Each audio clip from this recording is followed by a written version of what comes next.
สบายดีท่านผู้ชมป้าพี่น้อยในขณะที่ทุกคนกำลังโศกเศร้าอะไรเกี่ยวกับการจากไปของพ่อตู้จันทร์พี่น้อยแต่คำน้อยพี่น้อยเนาะแม่เอ้ยแนวใด เอาคำน้อยนะได้ปึ๊ด คำน้อยขึ้นไปพอหันนะ ใส่มักซิบเด้อโอ้บงแม่โอ้ยบงแม่โอ้ย เออ เฮ้ยใส่มักซิบเด้อ เอาชิดอยู่กับบ่มีเพ่งก็ได้เงินบาทก็บ่มีอยู่หึงเห็นไหม เงินบาทก็บ่มี เออ นั่นโอ้ยจกโทรศัพท์โซอีกแล้ว บ่มีโทรศัพท์อันไอ้พ่อหันนะก็คำน้อยบ่มีเงินนะ เติมเป็นรายเดือนแล้ว เป็นรายเดือนเป็นพ่อบุญอันแปะบันนันซักเขากินเบิดเขาเก็บเบิดแหละ เฮ้ยผู้ใดกิน จะพูดอยู่แปะคำซักคนนี้ เป็นน้ำซัก พ่อก็บุญน้ำเห็นแหละเห็น เอ้ แล้ ย วเขา เฮ้ย สภาพคำน้อยเอ้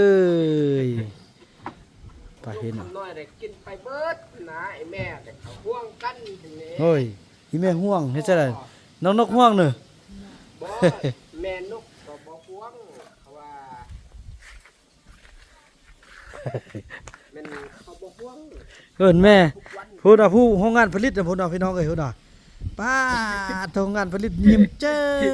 ยเปื่อยๆเลยพี่น้องเอ้ย แม่หั่นนะเนาะ อุ่น แต่ว่าบันซักหั่นนี่เนาะบันซักก็คำน้อยตายตัวหนึงคำน้อยกินเบิด เออ นี่นะข้อบอกคำน้อยนะ ที่พออยู่คำน้อยบ่ได้อาบน้ำเนี่ยโอ้อาบน้ำมันเย็น เย็น เย็น มันเป็นละกัด ตะกัดอาบในอยหนึงแล้วก็ฟิ้งไฟอาบในอยหนึงก็ฟิ้งไฟอาบตัวหนึงก็ปิดไฟโอ้นี่ เออโทรศัพท์บ่ปลดเด้ บ่โปด เบิ่งเอามาเบิ่งดูกดกาเบิ่งดู เอาคำน้อยบ่โปดนี่นะ เบิ่งดู เปิดก็บ่ออกเคยได้พอเด้อเบิ่งคิดเบิ่งว่า โอ้ โปด แบตสิหมด คำน้อยนะ ปลดซะได้ตัวเองลิ้นบ่เป็นซื่อๆอ้าว ฮักเป็นนะมันฮักเป็นนะ ไปไปนั่งลิ้นห่มได้ไหม มันสิ่งอันนี้เลยมันพะห่มตึ๊บ เอ้ยย่อบ่ห่มตึบอีกละ แต่ว่าตัดทิ้งหมดตัด ไปนั่งลิ้นอันนี้น่ะเห็นบ่ บ่ นี่นี่น่ะ ว้า เฮ้ย บ่เป็นฮิตเนาะโอ้ โอ้นี่ ดงเห็นนะ เจ็ดดงนะเด้ออ้าวโอ้ยยังลิ้นกว่ากันผู้ใดเยอะกว่ากัน ไอ้พ่อใหญ่คำน้อยบ่ใหญ่ น่า คุณยาก่อน มันก็สร้างว่าได้พี่น้องเอ้ย คำน้อยก็บ่กระตุก เออหือจับแล้วมีจิลี่เลยบ่เพิ่นน่ะเฮ้อ เออ ฮอดเลยเพิ่นน่ะเฮ้อ จิลี่เด้อ มีจิลี่เลย เอาเลยนี่นะ โอ้ย นี่ก็บ่เอาบ่ตัดเนาะ อยู่ขึ้น นี่คือเนาะแหน่อยู่ขึ้นเต็มเออ นี่เนาะ เออ นี่นะโอ้ อ่า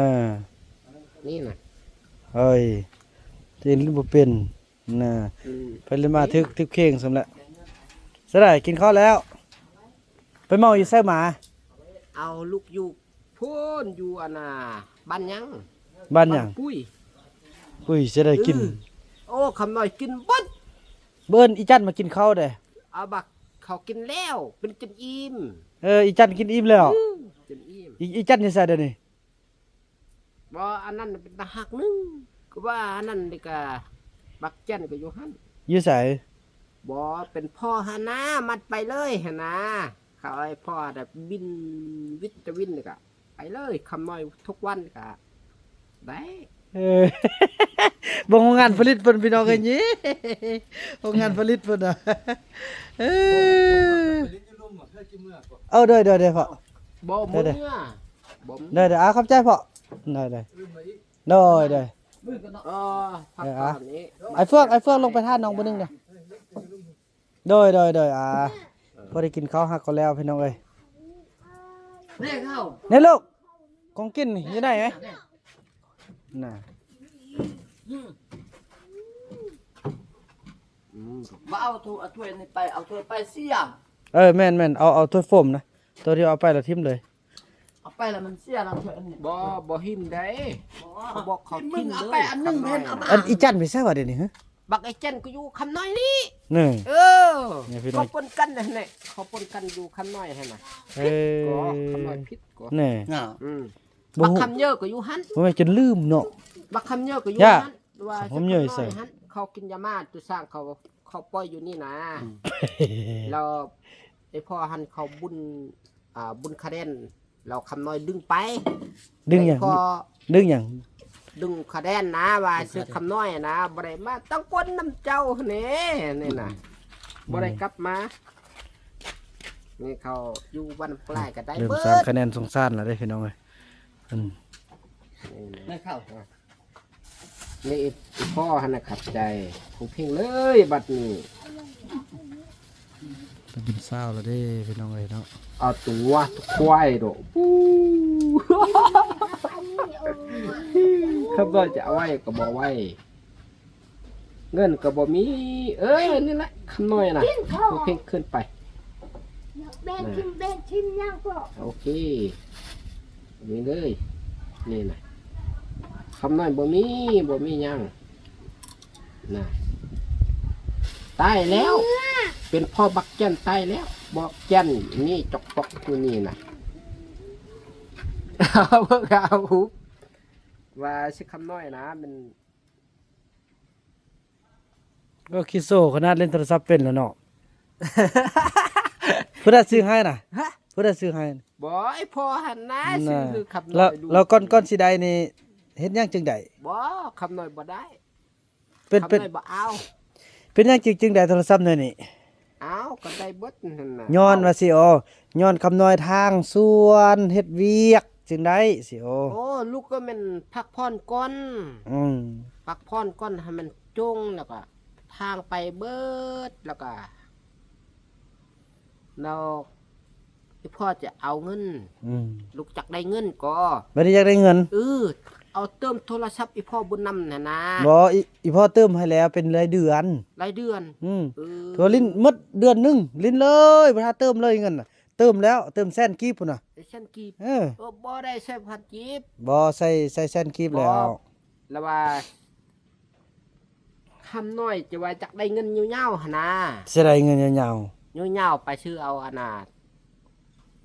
เตอบัตรใส่ ๆไปนำเอาน้ำอีจันบ่ บ่ อีจันไปใส่เดี๋ยวนี้ เอาก็อยู่หั่นแน่ อยู่บนใด เอาอยู่ลุ่มหั่นนะอยู่ลุ่มหั่นนะ อีจัน คำน้อยบ่เอา อีจันกินข้าวแล้ว กินแล้ว เขาบ่ได้กินนั่นน่ะเบิ่งอะน่ะ เบิ่งบ่เอาเข้าไปให้อีจันกินเด้ มักไอ้เจันอยู่เนาะโอ้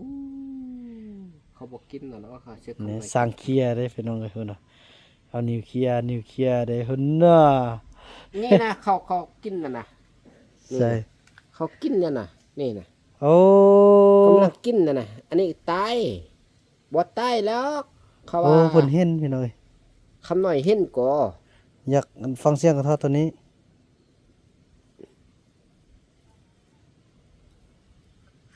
นี่เพิ่นหาก็แล้วนึง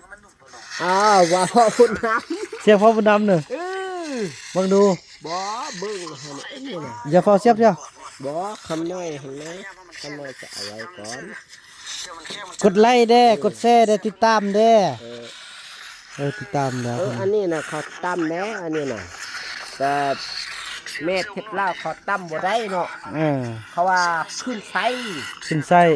น้ำตับน้ำปอดนะ อ๋อ แม่เป็นนัวว่าไปแล้ว พอมันแตกเห็นไหมมันคิดแตกคุยแตกเห็นไหม นี่ ว่า ลองเสียบดูบัดนี้เสียบใส่สบายดูเป็นบ่ โอ้ยคำน้อยบ่แซ่บบ่เป็น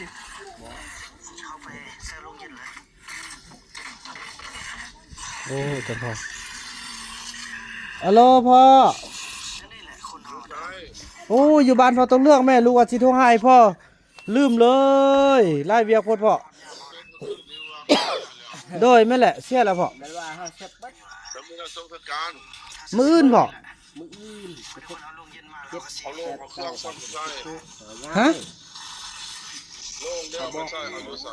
อันนั้นลงเอาอยู่อันบ้านน้ำพูนพอ ซื้อเอาว่าเลยกับบริจาค ซื้อเอาพอมันทั้งหมด11 ล้าน อ๋อก็ ค่าเมียนค่าคุดคุ้มค่าหยังได้หั่นน่ะพอคือว่าแล้วมันควายเซอร์บ่เห็นเซอร์คือบ่ออกเซอร์เลย คือว่าลูกเย็นมาใส่เนี่ย โดยแม่นเอาลงเย็นมาเซอร์ได้พอ มาใส่เห็นจ้ะลูกเย็นใส่มันเงิน บ่พอมันซ่องมือโอ้พอมือหวาน เอาลงมันเจ้าก็ต้องผู้รถกล้าเลยก็แล้ว ยัดมันเหม็นโอ้พอซ่องมือ โอ้ยอาจารย์เคยเอาไว้นี่ฮอดเกามือเอาน่ะสิเล่น อืม ต้องเลยตะปูรถเก่าแล้วก็แล้ว แต่ว่าโล่งของมันบ่ได้มาทานเด้ก็บ่ โดย จานเฮ็ดเด้ แม่นแหละ แล้วไปเอาเงินห่วงนั้นมันจะไปใช้จ่ายบริหาร เงินนี่ก็เป็นเงินFC ช่วยเหลือเด้พ่อเอ้ยสมทบกับเงินลูกเด้นั่นแหละ อันนี้งานอายุอังกฤษเนี่ยมันเอาเงินทับเสื้อนั้นเนี่ย ก็ลูกนี่แหละพ่อลูกก็สม การกินน่ะ อาหารการกินกับลูกทุกอย่างก็เดี๋ยวรับภาระหมดเลยพ่อเอ้ยรับภาระหมด แล้วดีแล้วเป็นบุญของลูกแล้วเสร็จนะ โดย ส่งเป็นบุญของกับยาแล้ว โดยพ่อบ่ได้มาเด้อพ่อมื้อน่ะ เติมสร้างบารมีความดีเขาให้มันร่ำรวยอยู่ดีมีแรงเจริญในชีวิตเอาละ โดยอีพ่อบ่ได้มาเด้อ แล้วเบิ่งบ้านก็ล่มกันอยู่ปรึกษาล่มกันอยู่ว่าไปหรือบ่ไปก็เบิ่งตัวจริงก่อน โดยพ่อจังได๋ก็เบิ่งว่าแยกเอานำลูกหั่นแหละเพราะว่าลูกก็ วันนี้สงกรานต์นี้ไปฟังอยู่เที่ยวใด ฟังอยู่อันนั้นอยู่นาอุ้มพ่ออันอยู่อันบ้านอันภาษาบ้านพนท้องน้อย ติดกับนาอุ้มนั่นแหละ เพิ่นอยากฟังเฮาบ่คือบ่จุดน่ะ อันนั้นมันแบบว่าคันว่าจูดนะพอมันจะใส่งบประมาณขึ้นตื้มมันจะเว้าเรื่องพระเรื่องทรงมันจะเว้าเรื่องเก็บกระดูกมันจะว่านั้นมันจะหลายกว่านั้นพอแต่วิน่ะลูกคิดว่าประมาณมอง8 ล้านเด้ฟังนะเพราะว่ามันบ่ได้มีหยังยากนะมีแต่ใส่ออกจากโรงเย็นแล้วก็ใส่โรงธรรมดาหั่นแล้วก็ไปคุ้มฟังแล้วก็แล้วนะว่าสุดท้ายมาเบิ่งพอ11 ล้าน แสดงว่าเขาเอาหลายนะเขาแข่งกัน แม่นลูกก็ว่าแล้วต่อก็บ่แม่นนะต่อพอเอ้ย อาจารย์เฮ็ดมีแต่เต้นโต๊ะตั้งลงศพเหมือน50จุดจีน7ล้าน8ล้าน น่ะคันจีอันนี้คันจีนี่เขาคิดไล่นี่ประมาณบอก15 ล้านพุ่นแหละเพาะ15หรือว่าเกือบฮอด20พุ่นแหละเพาะ ว่าของแข่งแล้วเขาบอกได้ว่าเอาบ่ แม่นแหละลูกก็อดเอา มันลงรุ่นใดเขามาใส่ในลงรุ่นใดก็คือว่าแข่ง โลกนี่โลงรุ่นนั้นถึกสุด4 ล้านเท่าใด4 ล้าน5แสน น่าไปบวกเขาเมียคือว่าแห้งแท้นะฮอด11ล้าน จักมีค่าคุดคุ้มได้ค่าบริการได้บริการยังไงที่ว่าค่าบริการนี่ก็เฮ็ดเป็นรายการเอาลงใน4ล้าน5เอามันยังอีกตื้มมันเนี่ย เพิ่นเขียนว่าค่าบริการหันนี่ เรียกว่าค่าบริการก็มีตัวตนเนาะค่าบริการแบบใดบ่แม่นว่าค่าบริการมันก็ว่ามีตัวตนออกมาค่าบริการแบบใด เพิ่นจดให้ลูกเบิ่งน่ะแล้วเมื่อกี้ลูกอ่านลงมาแล้วจักมันยังได้หั่นล่ะเพิ่น โอ้ยมันบ่มีเนื้อนึ่งเนาะลงศพหันซ่องมาลงเย็นเนาะด้านค่าเช้า ถ้ามาค่าให้งานขุดคุ้มหันก็เฮาได้ก็ไล่ไปก็นี่นะ แม่นแหละเพิ่น ท่านั้นเนี่ยที่มารถเครื่องศพหันก็หมดเท่านั้นเลยที่อย่างเดียว แล้วเพิ่นร่วมถึงอยู่ ตัวตั้งได้เฮาเอาของเข้ามาเนี่ย ตัวตั้งนี่ผู้ลูกเซาทางนอกมาอีกโอ้นี่ แห่งฮอด เนี่ยก็ว่าแล้วพ่อเอ้ย ตายแล้วเป็นอันนั้นแล้วก็มันบริการแล้วเครียดบริการเนี่ยมันมีมันบ่แม่นมันสิไปเว้าในนั้นบ่ฮึกต้องแยกว่า1เนาะสิว่าลงนี่4ล้าน5แล้วก็ลงเย็ดนี่ค่าเช่าลงเย็ดนี่มื้อนึงเท่านี้คูณเท่านี้2มื้อออกมาเป็นจำนวนเงินค่ารถเกินศพนี่ค่าขุดคุ้มเท่านี้ก็หมดเท่านั้นรายการก็แม่นแหละพ่อก็แม่นนั่นแหละก็แม่นอันนั้นแหละแต่ว่ามันเขาตัวใดมันบวกขึ้นมันถึกอยู่11 ล้านเต็มเลย บวกนั้นมันบวกอย่างอีกตึ้งมี หยังเฮาก็เบิ่งตัวตนว่ามันมีหยังสิให้เฮาคือเฮาซื้อเครื่องอยู่ตลาดเนาะ อืมเบิ่งมื้อนี่ลูกสิเอาอันลูกสิเอาบินอันบินส่งให้พ่อเบิ่งเด้อว่ามันมีหยังเด้ โอ้ยพระอาจารย์เคยบริการมันเฮ็ดละเอียดแต่ว่าเต็นท์นี่ดังหนึงนี่200,000ก็คูณ5ดังก็ บ่มีเด้ ตกเขาได้ เต้น ล้าน เต้นนี่บ่วงนอกได้พอลูกเซาอยู่นอกมาตึ้มว่ะ นะ อืม โล่งวันนี้โล่ง4.5 ล้านแล้วค่าลงเย็นนี่เท่าใดค่าลงเย็นน่ะเซาจากมื้อนึงเท่าใดคืนนึงอะไร เบิ่งมีบินนั่นแหละมีบินอยู่นำเข้าเจ้าแล้วมื้ออื่นลูกสิ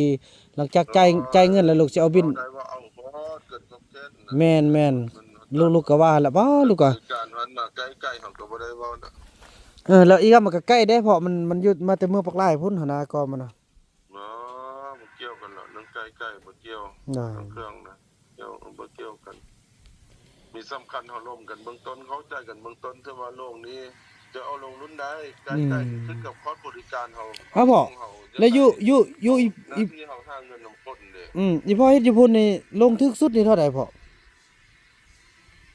ลงสุดนี่ก็ได้มีแต่ว่าอันนั้น2 ล้านปลาย3 ล้าน น่ะอันนี้ก็4ล้าน5ทึกสุดเด้ 4 ล้าน 5แต่ว่ามันก็เป็นโรงวันนี้โรงเย็นสิได้เฮาไล่มื้อนึงแต่ว่าคันเฮาไล่นั้นไล่นี่เฮาก็บ่ได้เอาไล่เขาซื่อๆนี่เนาะ เขาบ่ไล่ เดี๋ยวนี้มื้อนึงคืนนึงก็ล้านนึงหรือล้านห้า เขาบ่ได้ไล่นั่นน่ะได้พอเขาบ่ไล่ว่าเรื่องอันกันซวยแล้วนี่เขาละเอาอย่างเดียวเลยนะเออ บ่2มื้อก็3 ล้านสมมุติเฮาเอานี่เอา3 ล้านนี่เฮาสิเอาเต็ม3 ล้านก็บ่ได้บางทีเฮาก็เอาล้านห้าหรือเอาล้านหนึงหรือ2 ล้านก็ได้สินี่นะ เออ เฮาก็เบิ่งรายอันเฮาว่าเอารายอันมาบวกกันจำนวนมูลค่าสูงเฮาก็ลดลงมาให้เขากินอาหารร่วมเขาหลาย อืมอ่า ได้เอานำเข้ามาแล้วเด้ น่ะมันบ่มีพอมันบ่มีตัวเลือกเลยมีแต่บนเดียวเลยพออยู่เขตนี้เขาเอาแต่นำผู้เกี่ยวนั่นหมดน่ะ มันคือว่าแล้วแกก็สนุกเว้าเอาเลย แม่นแหละ จริงๆมันอยู่ในสหภาพเดี๋ยวนี้เฮาก็บ่ควรจะไปเฮ็ดอันนั้นสูงเกินขอบเขตฮอด แม่ อาน จารย์บริหารอยู่สัญญาบุรีให้นั้นบางทีในเต้น6-7ดังเนาะวันนี้ลงศพเงินผ้าฟื้นจุดที่บางทีก็เอามันออกอยู่12-13 ล้านบางทีเอาก็เอา10 ล้านหรือเอา9 ล้านหรือเอา8 ล้านก็มีนะ อีกก็7 ล้านก็มีอีกซะบ่มีเด้อนะ ย่อย มันเฮาต้องไล่รายการให้มันละเอียดให้เขาฮู้ตัวตนเนาะเพราะมันไม่เห็นเป็น โดย ตัวเขามันเห็นมันฮู้ โดย เรียกว่าค่าบริการเท่านั้นบริการมายังค่าบริการ บริการนั้นมันมีหยังนี่ไปใช้เป็นเงินหมดบ่คือ น่ะก็ว่าแหละลูกก็ว่า แต่ว่าไล่แยกออกมาน่ะเฮาเห็นน่ะมันไปฮอดทุน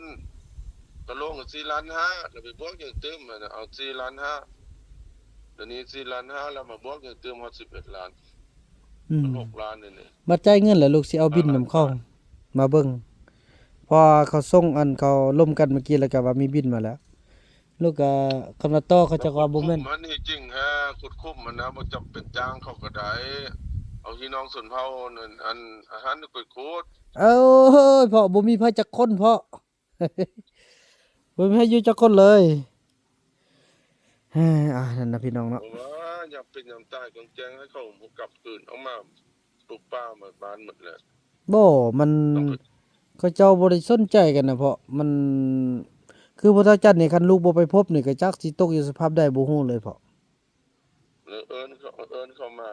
มาบ้านเมิดแล้วก็ต้องได้ไป เอิ้นมันสิว่าบ่ฮู้ทางเข้าไปโอ้บอกจักเข้าไปทางใดต่อทางใด วันนี้ก็ว่านำไปต้นสาวบ้านเขาเด้ว่านำนายบ้านหั่นเด้น่ะสวยซั่นว่า คือว่าแล้วมัน มันสิไปจังหมด คือว่า ก็ น่ะ เบิ่งตัวจริงว่าเขาได้กระตัดออกขุดคุมหั่นน่ะไปส้นไปซอยเอาสกกรรมกรบ้านหั่นเฮาให้ราคาเขาผู้หนึงเฮาได้มันก็ลดหลายฮ้อนหลายจ่ายเฮาเติมเขาจ่ายแต่ค่าอั